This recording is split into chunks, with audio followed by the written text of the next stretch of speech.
रयत शिक्षण संस्थेचे SSGM college Kopargaon, मी प्राध्यापक छाया शिंदे, ज्युनियर मराठी विभागाच्या वतीने इयत्ता 12वी कला शाखेच्या विद्यार्थ्यांचे या व्हिडिओ लेक्चरमधून हार्दिक स्वागत करते। विद्यार्थी मित्र हो, आपण दिनांक 3/12/2020च्या व्हिडिओतून वृत्तलेख संबंधी माहिती पाहिली। यातून वृत्तलेखाची प्रस्तावना, वृत्तलेखाचा अर्थ, स्वरूप आणि वृत्तलेख हे असतात तरी कसे यावर अध्ययन विचार केलेला आहे। त्याचप्रमाणे आपण वृत्तलेखाचे प्रकार, वृत्तलेखासाठी जबाबदार असणारे स्रोत आणि वृत्तलेख लिहिण्यासाठी विचारात घ्यावयाच्या महत्त्वपूर्ण बाबी यावर स्थूल स्वरूपातून चर्चा केलेली आहे। आता या व्हिडिओतून विस्तारपूर्वक स्वरूपात या प्रकारांवर, स्रोतांवर आणि बाबींवर विचार करूयात।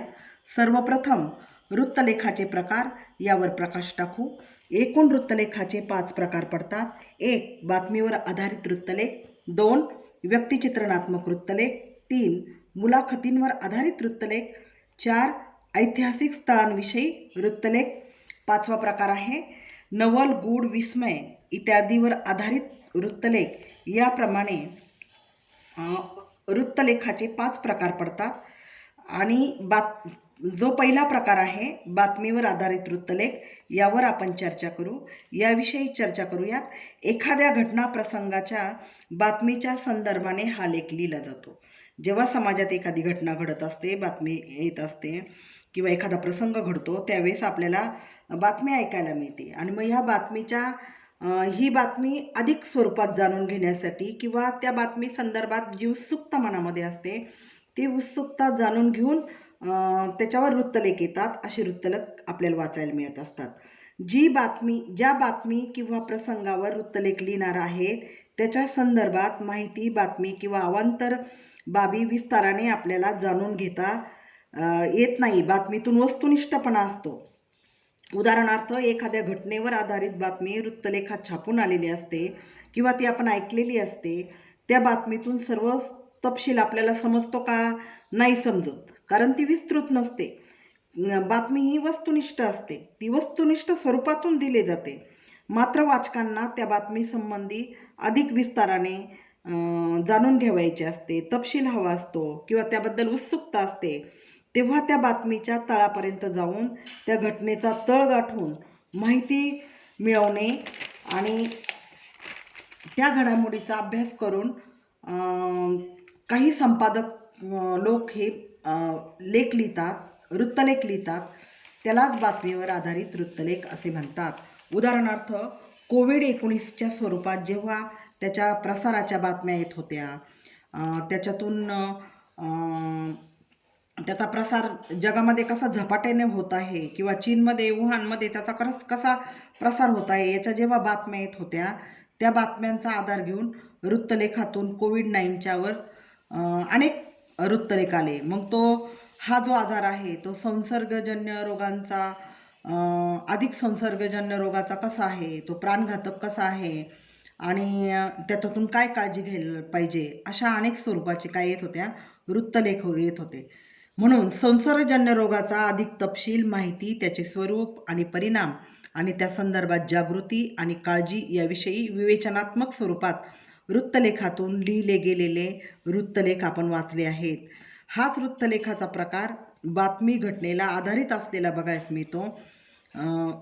किंवा एखाद्या समजा उदाहरणार्थ, दिल्लीमध्ये वाढते प्रदूषण अशी समजा बातमी आलेली आहे की दिल्लीमध्ये एखाद्या ठिकाणी किंवा एखाद्या उपनगरामध्ये त्या उपनगराने प्रदूषणाचा अत्यंत धोक्याचा टप्पा पार पाडलेला आहे। मग ही झाली बातमी।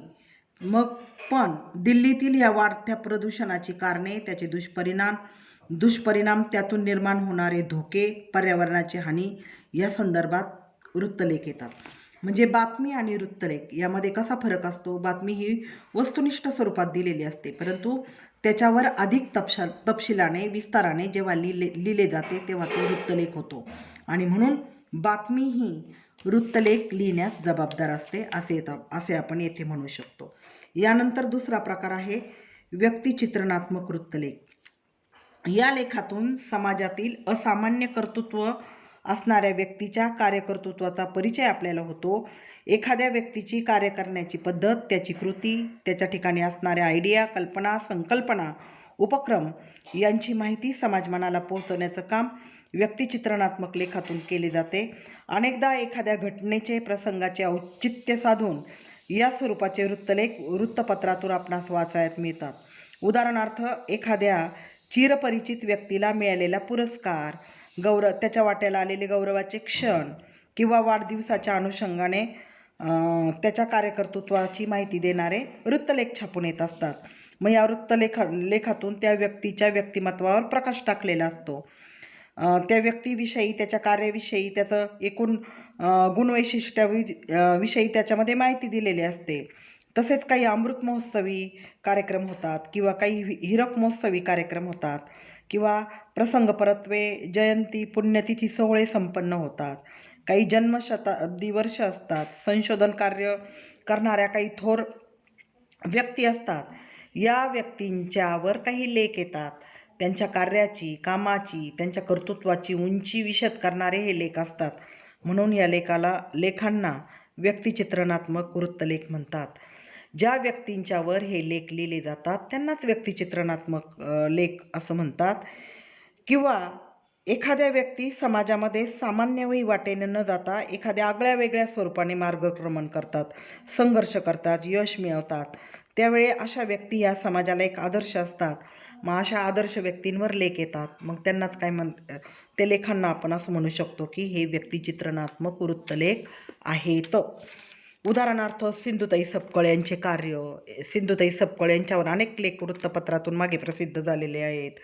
डॉक्टर प्रकाश आमटे आणि मंदाकिनी आमटे यांना मिळालेला मॅगसेसे पुरस्कार असेल, याच्यावर त्यांच्यावर आलेलं त्यांनी हेमलकसा येथे कसं कार्य केलेलं आहे, किंवा आनंदवन येथे आनंदवन निर्मिती करणारे बाबा आमटे, साधनाताई आमटे यांच्यावर आलेले लेख असतील, किंवा डॉक्टर राणी बंग, अभय बंग यांच्या सामाजिक कार्याविषयी माहिती देणारे लेख आलेले आहे. व्यक्तिचित्रण करणारे लेख आहे. एखादा संशोधक असतो, त्यांनी लावलेल्या संशोधनाचं समाजाला उपयोग होत असतो, त्यांच्यावर व्यक्तिचित्रणात्मक लेख येत असतात. असे व्यक्तिचित्रणात्मक लेख हे लोक आवर्जून वाचतात. समाजात हा वृत्तलेखाचा प्रकार हा अतिशय प्रसिद्ध आणि लोकप्रिय असा प्रकार आहे. यानंतर मुलाखतीवर आधारित वृत्तलेख आपण पाहूयात. आज समाजात असे अनेक लोक असतात की त्यांच्या कार्याचा, ज्ञानाचा, संशोधनाचा, समर्पणाचा खूप फायदा समाजासाठी होत असतो, देशासाठी होत असतो. अशा व्यक्तींच्या मुलाखती प्रसारमाध्यमे किंवा काही प्रकाशन संस्था, सामाजिक संस्था, शैक्षणिक संस्था आयोजित करीत असतात. त्या मुलाखतीतून त्या व्यक्तीचे मत, विचार, कार्य, दृष्टिकोन, त्यांचे क्षेत्र, त्यांचं कार्यक्षेत्र, त्यांचे यश, संघर्ष, एकूणच त्यांचा जीवन प्रवास समाजापुढे येत असतो. या व्यक्तीच्या अभूतपूर्व कार्याचा ठसा युवा पुढे ठेवा, समाजापुढे राहावा, या कारणासाठी प्रसारमाध्यमे, दूरदर्शन असेल, आकाशवाणी असतील, किंवा वृत्तपत्रे असतील, किंवा अनेक नियतकालिके, वार्षिकांक असतील, अशा मुलाखती, तज्ज्ञांच्या मुलाखती आयोजित करीत असतात. मग या मुलाखतींवर सुद्धा वृत्तलेख निर्माण केले जातात. मग याच्या उदाहरणार्थ, एखादा नामवंत लेखक असेल, कवी असेल, राजकीय, सामाजिक, सांस्कृतिक योगदान देणाऱ्या व्यक्ती असतील, थोर संशोधक असेल, किंवा रूढ मार्गाने न जाता काही वेगळेपणाने कार्यकर्तृत्व करणारे कलाकार असतील, कलावंत असतील, चित्रकार असतील, यांच्या मुलाखतीचं आयोजन आपण बघितलेलं असतं. त्या मुलाखतीचं सुद्धा शब्दरूपामध्ये त्यांचं कार्यकर्तृत्व बांधण्याच्या दृष्टीनं असे लेख लिहिले जातात. मग यांनाच म्हणतात मुलाखतींवर आधारित वृत्तलेख. ऐतिहासिक स्थळांविषयी माहिती देणारे काही वृत्तलेख असतात. बघा, प्रत्येक गाव असेल, स्थळं असतील, किंवा एखादी ऐतिहासिक संदर्भ देणाऱ्या काही वास्तू असतील, त्याच्यावर आधारित हे लेख लिहिले जातात, हे वृत्तलेख लिहिले जातात. त्या ऐतिहासिक स्थळाची, त्या ग्रामस्थळाची, किंवा त्या धार्मिक स्थळाची, किंवा पौराणिक स्थळाची माहिती त्याच्यातून दिली जाते. नुसतं ऐतिहासिक नव्हे तर काही पौराणिकसुद्धा असतात, काही धार्मिक स्थळं असतात, किंवा अशा काही वास्तू असतात की आगळ्या वेगळ्या असतात. मग त्याच्यावर माहिती येते, त्याच्याबद्दल आपल्या मनामध्ये उत्सुकता असतं, हे कसं काय झालेलं तयार, कुणी तयार केलं, कुठं आहे, कसं. मग असे काही वृत्तलेख त्याच्यावर निर्माण होतात. किंवा प्रसंग परत्वे हे लेख येतात, किंवा एखाद्या ऐतिहासिक वास्तूला इतकी इतकी वर्ष पूर्ण झालेली आहे, मग त्याची माहिती परत ताज्यातवान्या पद्धतीने समाजापुढे येण्यासाठी हे लेख लिहिले जातात. किंवा एखादी वास्तू, ऐतिहासिक वास्तू ती दुरावस्थेत आलेली आहे, मग तिची डागडुजी झालेली आहे, तिचा जीर्णोद्धार झालेला आहे, आणि तिच्या स्वरूपामध्ये याचा जीर्णोद्धार करून तिला हे दिलेलं आहे, एक चांगलं स्वरूप दिलेलं आहे मग त्या आठवणीसाठी असे लेख लिहिले जातात. अनेक गावे, स्थळे, वास्तू यांना काहीतरी ऐतिहासिक सांस्कृतिक पार्श्वभूमी असते. कधी पौराणिक असते, ऐतिहासिक स्वरूपाचे असते, कधी उत्खनन करताना पुरातत्व विभागांना काही पुरावे सापडतात. मग त्यात जुनी नाणी असतील, कागदपत्रे असतील, शिलालेख असतील, ताम्रपट असतील, अशा स्वरूपाची नवीन नवीन लोकांना माहिती देणारे असे काही पुरावे हाती येतात. मग त्या पुराव्यांची माहिती, त्या पुराव्यांच्या आधारे त्या ऐतिहासिक स्थळाविषयी, त्या पौराणिक स्थळांविषयी काही वृत्तलेख लिहिले जातात. त्या वृत्तलेखातून त्या स्थळावर प्रकाशझोत टाकला जातो. त्या नव्या माहितीच्या संदर्भात प्राचीन माहितीचा उपयोग करून घेऊन त्याच्यावर लेख लिहिले जातात. प्राचीन इतिहास, प्राचीन सांस्कृतिक जीवन, प्राचीन जनजीवन आपल्या पुढे येतं. त्याच्यामुळं ग्रामीण परंपरेतील लोकसाहित्याच्या संदर्भाचा अभ्यास करून मांडणी करता येते. बघा, राची ढेरे यांची लज्जा गौरी नावाचं एक पुस्तक आहे. हे लज्जा गौरी नावाच्या याच्यातून अनेक धार्मिक किंवा अशा ऐतिहासिक स्थळांना भेट देऊन त्यांनी त्याच्यातून इतिहास मांडलेला आहे. किंवा एखादं समजा लोकसाहित्याचा अभ्यास असतात ते, किंवा PhD करताना काही ठिकाणच्या लोकसाहित्याचा, तेथील गाणींचा, ओवींचा किंवा तिथल्या लोककथांचा अभ्यास केला जातो. आणि मग त्या लोकसाहित्याच्या याच्यातून काही असे तिथलं जनजीवन, तिथलं ग्रामीण जीवन, तिथली सांस्कृतिक परंपरा, तिथली ऐतिहासिक परंपरा या संशोधकाच्या हाती लागलेली असते. आणि मग ते मांडत असतो, किंवा त्याची मुलाखत घेतल्यावर तो सांगत असतो, आणि मग त्याच्यावर वृत्तलेख लिहिले जातात. एखाद्या इतिहास तज्ज्ञाशी झालेली चर्चा असेल, त्याचं व्याख्यान असेल, त्या व्याख्यानातून एक नवी माहिती आपल्या हाती येत असते, आणि मग त्या नव्या माहितीवर असे ऐतिहासिक वृत्तलेख लिहिले जातात. अशा स्वरूपाच्या वृत्तलेखाची गरज, जेव्हा अशा स्वरूपाचे वृत्तलेख लिहिले जातात, तेव्हा त्यांना नकाशे, चित्रे, छायाचित्रे यांचा वापर करून ही माहिती मिळवता येते. आपल्याला आपल्या परिसरातील ऐतिहासिक वास्तूविषयी किंवा स्थळाविषयी चर्चा करायची असेल, तर कोपरगाव तालुक्यातील हिंगणी हे गाव आहे. तिथे राघोबा दादा यांचा वाडा आहे. पेशवे काळामध्ये हा वाडा बांधलेला आहे. त्या वाड्यासंबंधी अनेक वृत्तलेख आलेले होते. अशा वृत्तलेख आपल्या वाचनात येतात. ऐतिहासिक, सांस्कृतिक, पौराणिक परंपरेचा धागा घेऊन हे लेख जेव्हा लिहितात आणि प्राचीन माहिती आपल्या पुढे येते, अशा लेखातून आपल्याला प्राचीन माहिती, प्राचीन जीवन यावर आपल्याला अंदाज बांधता येतात. त्यावेळेचं इतिहास, सांस्कृतिकता जाणून घेता येते. याप्रमाणे आपण नंतरचा जो वृत्तलेखाचा जो प्रकार आहे तो पाहणार आहोत. नवल, गूढ, विस्मय इत्यादींवर आधारित वृत्तलेख असतात. एखादी विस्मयकारक घटना घडते, कृती घडते, निसर्गातील एखादी नवलाई असते, किंवा एखादा अनुभव कुणाला तरी येतो, आणि मग त्या अनुभवावर एखादी बातमी येते, आणि मग त्याच्यातून ती बातमी आल्यानंतर मग त्याच्यावर आधारित लेख तयार होतात. एखाद्या परिसरातील निसर्गाचे दृश्य हा जसा वृत्तलेखाचा विषय ठरतो, त्याप्रमाणे एखादे गूढ, निसर्गातील एखादा चमत्कार हा देखील वृत्तलेखाचा विषय ठरत असतो. मात्र यासंबंधी लेखन करताना आपण ज्यावर लिहित आहोत त्या संबंधीची शहानिशा करावी लागते. ते सत्य आहे का, ते खरे आहे का, वास्तव आहे का. आणि कारण वृत्तलेख, बातम्या हे वास्तवपूर्ण सत्यतेवर आधारित असतात, आणि ही वास्तवपूर्णता त्याच्यामध्ये तपासून शहानिशा करून असे वृत्तलेख लिहिले जातात. त्या संदर्भातील माहिती पारखून घेतात, चिकित्सा करतात, अभ्यास करतात, आणि मग ती विश्वासार्हता जाणून घेऊनच अशा प्रकारचे वृत्तलेख लिहिले जातात. उदाहरणार्थ, सांगलीतील नदीच्या महापुराच्या पाण्याची पातळी 58 फूट. त्याच्यावर कधीकधी नाही नेहमीच हे लेख आलेले आपण बघत आहोत, किंवा हिमालयातील निसर्ग, तेथील पशुपक्षी, किंवा रांजण खळगे हे ऐतिहासिक स्थळ, किंवा तिथलं गूढ, हे रांजण खळगे कसे आहेत, गरम पाण्याचे झरे, हे कसं मोठ्या स्वरूपामध्ये एखादा अपघात होऊनही एखादा जर व्यक्ती वाचली तर त्या अपघातातून इतका मोठा अपघात आहे, परंतु त्या अपघातून कोणतीच जीवितहानी झालेली नाही, वित्तहानी झालेली नाही, हे एक गूढ बाब वाटते, किंवा विस्मय वाटतो, किंवा नवल घडलेली असते. अशी माहिती या वृत्तलेखातून येत असतात.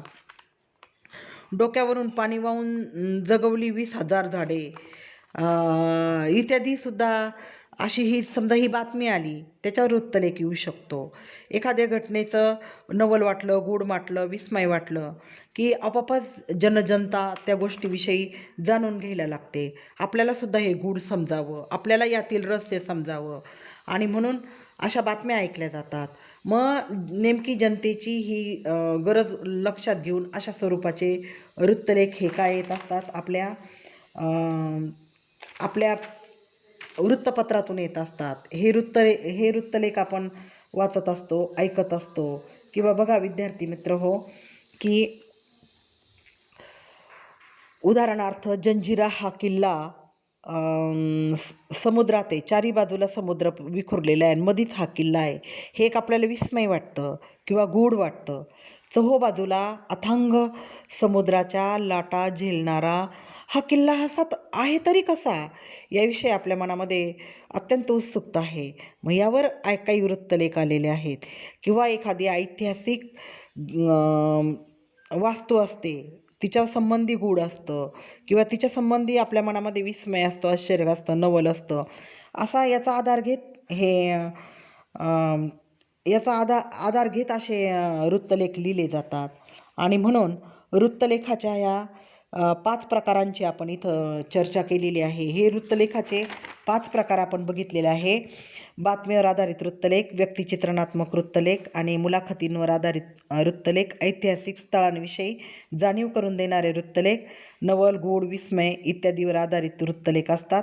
अशा स्वरूपाचे वृत्तलेख हे आपल्याला माहिती देत असतात, अनेक घटनांची, प्रसंगांची आपल्याला जाणीव करून देत असतात. आणि हे वृत्तलेख आपण तपशिलानं विस्तारपूर्ण स्वरूपात बघितलेले आहेत. आता हे वृत्तलेख विषय सुचतात तरी कसे, हे संपादक लोक किंवा समाजातील ज्येष्ठ अनुभवी लोक हे वृत्तलेख लिहितात. मग हे विषय यांना कसं सुचतात, याविषयी आपल्याला जाणून घेणं आवडत असतं. मग वर्तमानपत्रामध्ये काम करणाऱ्या व्यक्तीला भेटणाऱ्या व्यक्ती, प्रवास, अनुभव, निरीक्षण, विविध वर्तमानपत्रातील बातम्या, पुस्तके, काही नियतकालिके, संकेतस्थळे, दूरचित्रवाणी यासारखी विविध साधनेही आपल्याला वृत्तलेख लिहिण्यासाठीचे विषय मिळवून देत असतात. म्हणजे वृत्तलेख सुचण्यासाठी किंवा विषय मिळवून देण्यासाठी ही महत्त्वाचे स्रोत आहेत. कोणकोणते? अनेक प्रवास करणाऱ्या व्यक्ती, अनुभव, निरीक्षण, विविध वर्तमानपत्रातून येणाऱ्या बातम्या असतील, पुस्तके, नियतकालिके, संकेतस्थळांतून मिळत असतील काही, किंवा दूरचित्रवाणीवरून काही बातम्या येत असतात. या सर्व बातम्यांमधून किंवा या सर्व माहितीतून वृत्तलेख सुचण्याची कल्पना निर्माण होत असते. मग वृत्तलेखासाठी विषय सुचतात कसे, याचा पहिला स्रोत आहे एक बातमी. आपण बातमीविषयी चर्चा करूयात. वर्तमानपत्रात प्रकाशित होणारी बातमी, नियतकालिकात लिहिले गेलेले विशेष वृत्तमाला वाचल्यानंतर, तसेच दूरचित्रवाणीवर दाखवलेली घटना पाहिल्यानंतर त्या अनुषंगाने मनात वृत्तलेखासंबंधीचे विचाराचे बीज तयार होत असते. समजा एखादी बातमी ऐकली किंवा एखाद्या नियतकालिकामध्ये विशेष वृत्त वाचलं, वृत्तमाला वाचल्या, किंवा दूरचित्रवाणीवरील दाखवलेल्या घटना असतील, यांच्या अनुषंगाने वृत्तलेख लिहिण्यासंबंधीची एक बीज भूमिका त्या लेखकाच्या मनामध्ये निर्माण होते, की याच्यावर काहीतरी जाणून घेऊन याच्यावर आपल्याला काहीतरी लिहायचं, अशी त्याची भावना त्या ठिकाणी निर्माण होते. त्या बातमीच्या मागे असणाऱ्या गोष्टी, संदर्भ, मुलाखत घेऊन त्या बातमीच्या संबंधाने उत्तम वृत्तलेखाची निर्मिती करता येईल असा अंदाज ही अभ्यासक मंडळी करत असतात. किंवा ज्यांना वृत्तलेख लिहायचे आहेत त्यांच्या मनामध्ये अशी एक भूमिका तयार होते. मग ते बातमीकडे विविध अंगाने पाहतात, मग त्या बातमीचं निरीक्षण करतात, त्या घटनेचा परिणाम समजून घेतात, तेथील घडामोडींची जाणीव समजून घेतात, आणि मग वृत्तलेखासाठी त्यांना सहज विषय मिळू शकतात. आता बातमी कशी आहे आणि त्या बातमीवर आधारित वृत्तलेख का लिहिला गेलेला आहे बघूयात आपण. उदाहरणार्थ, विजेशिवाय वाहनांच्या ट्यूबचे पंक्चर काढणे. अशी बातमी प्रकाशित झाल्यावर पंक्चर नेमके कसे काढले जाते, असे का करावं वाटले, त्यामागील प्रेरणा कोणती, त्यामुळे काय परिणाम साधला जाणार आहे, लोकांची सोय, विजेची बचत, त्यातून मिळालेला रोजगार किंवा ही संधी कुणाला उपलब्ध होईल, अशा अनेक अंगाने हा विचार करून हा वृत्तलेख लिहिला जातो आणि तो समाजापुढे समाजाच्या सुपूर्द केला जातो. किंवा बघा बातमी, आता किल्लारीला मोठा भूकंप होऊन गेलेला आहे. मग आता तो ज्या दिवशी झाला, ज्या महिन्यात झाला, ज्या वेळी झाला, त्या दिवशी त्या घटनेला, त्या प्रसंगाला अनुसरून बातमी येते की आज किल्लारीच्या भूकंपाला इतकी वर्ष झालेली आहे, तो भूकंप कसा घडला, काय घडला, परत ती माहिती ताजीतवानी होण्यासाठी किंवा ते बातमीला पुष्टी देण्यासाठी, त्या बातमीला दुजोरा देण्यासाठी मग किल्लारीच्या घटनेवर आधारित विस्ताराने वृत्तलेख लिहिले जातात. त्या घटनेची ती माहिती, तिथे झालेली वित्तहानी, जीवितहानी, त्यातून पर्यावरणावर झाला परिणाम, देशावर, राष्ट्रावर, आपल्या समाजावर झालेला परिणाम, या स्वरूपाने अनेक त्याची बातमी आलेली बातमीतून हे वृत्तलेख लिहिले जातात. असे वृत्तलेख हे परत त्या घटना, त्या घडामोडी, ते प्रसंग ताजेतवाने करून आपल्याला त्या स्मृतीत किंवा भूतकाळात नेत असतात. त्याच्यानंतर वृत्तलेखासाठी विषय कसे सुचतात, जसं आपण बातमी बघितलं तसंच व्यक्तिगत अनुभवही तितकेच जबाबदार असतात. पत्रकारितेच्या क्षेत्रात वावरणाऱ्या व्यक्तीला अनेक घटना, प्रसंगांना सामोरे जावे लागते. बातमी मिळवताना अनेक अनुभव मिळत असतात. त्यातील काही अनुभव बातमीला मदत करतात, तर काही केवळ अनुभवांची शिदोरी वाढवण्यासाठी मदत करत असतात. पण ते अनुभव वाया जात नाही. पत्रकारितेच्या क्षेत्रात वावरणाऱ्या व्यक्ती ह्या अनेक निरीक्षणातून, त्यांच्या चिकित्सेतून त्यांना अनेक असे माहिती, शिदोरी त्यांना प्राप्त होत असती. कधीकधी हे अनुभव लगेच बातमीसाठी ते जरी त्यांना उपयुक्त ठरत असतात, तरी काही अनुभव असे असतात की त्यांची ती अनुभव क्षमता वाढवतात, त्यांना वृत्तलेख लिहिण्यासंबंधी जागृत करतात. मग हे त्यांचे अनुभव वाया जात नाही. गतकाळातील असे त्यांचे अनुभव असतात.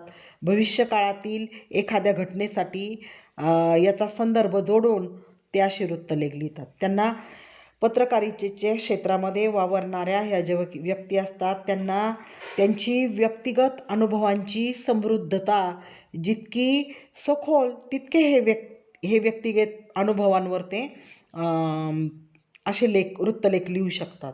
बसस्थानकावरील फेरीवाल्याच्या संघटनेची स्थापना अशी जेव्हा बातमी येते, तेव्हा त्यावर वृत्तलेख लिहिताना फेरीवाल्यांची संख्या, त्यांच्या व्यवसायातील कष्ट, वेळ, त्यांच्या कुटुंबाचे उदरभरण, रोजगारांचे उत्पन्न, अशा मुद्द्यांवर वृत्तलेख लिहिला जाऊ शकतो.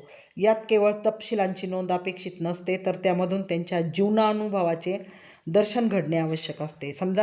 पत्रकारितेच्या क्षेत्रातील एखादी व्यक्ती ती समजा आपल्या कामासाठी किंवा आपल्या व्यक्तिगत याच्यासाठी त्याच्या गावाकडे गेलेली आहे, किंवा त्यांनी एखादा परिसर बघितलेला आहे, किंवा त्यांनी एखादं क्षेत्र बघितलं, तर त्या क्षेत्रामध्ये तो गेला की त्यांनी एखादं स्थळ बघितलं, तिथे त्याला काय जे व्यक्तिगत अनुभव आलेले आहेत, त्याला जी व्यक्तिगत माहिती मिळालेली आहे, त्या व्यक्तिगत अनुभवातून त्याची ठाम भूमिका निर्माण होते. समजा एखादी पत्रकारितेच्या क्षेत्रातील एखादी व्यक्ती एखाद्या स्थळाला भेट द्यायला गेली.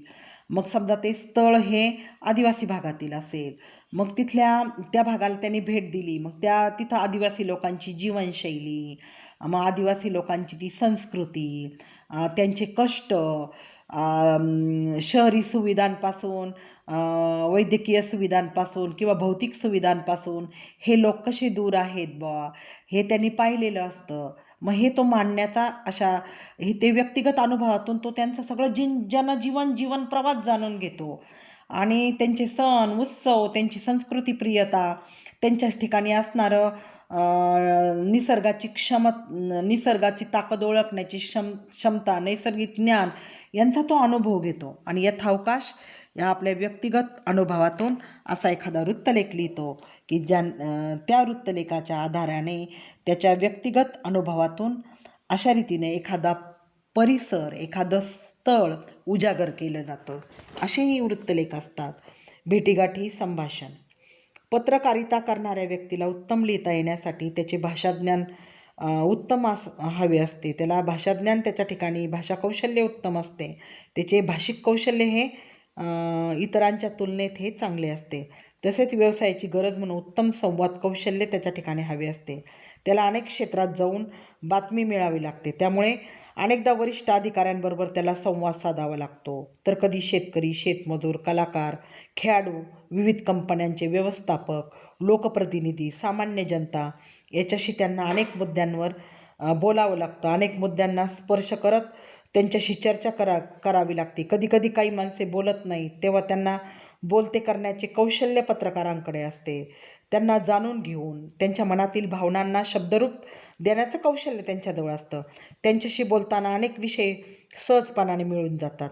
या संभाषणातून एखाद्या व्यक्तीचे अनेक पैलू सहजतेने समोर येतात. विदर्भातील जमीन विकून भाताच्या जातीचे संशोधन करणारे दादाजी खोब्रागडे यांची शोधकथा वृत्तलेखातून विषय देऊन जाते. एखादा अधिकारी अशी घटना सहजपणे चर्चेत सांगून जातो. अशा व्यक्तींना कुटुंबातील सदस्य, सहकारी यांना प्रत्यक्ष भेटून काही पैलू समोर येतात. मग अशा भेटीगाठी असतील, संभाषण असतील, या संभाषणातून काही एखाद्या व्यक्तीच्या ठिकाणी असणारी एखादी चुणूक, त्याच्या ठिकाणी असणारं कौशल्य लक्षात येतं.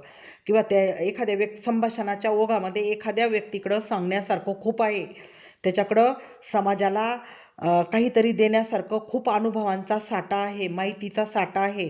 हे पत्रकारितेच्या क्षेत्रात काम करणाऱ्या व्यक्तीला संभाषणाच्या ओघातून समजते आणि मग ते त्याला बोलायला लावतात. त्याच्यातील विचारतत्वांना फुलवतात आणि हे मग त्याची भेटीगाठी घेतात. हे संभाषण, त्या संभाषणाच्या ओघातून माहिती, मग ती माहिती त्याच्याकडनं घेतात. त्याच्या ज्ञानाचा, त्याच्या ठिकाणी असणाऱ्या अनुभवांचा समाजाला उपयोग व्हावं, समाजाला काहीतरी मिळावं, या हेतूतून हे वृत्तलेख लिहिले जातात.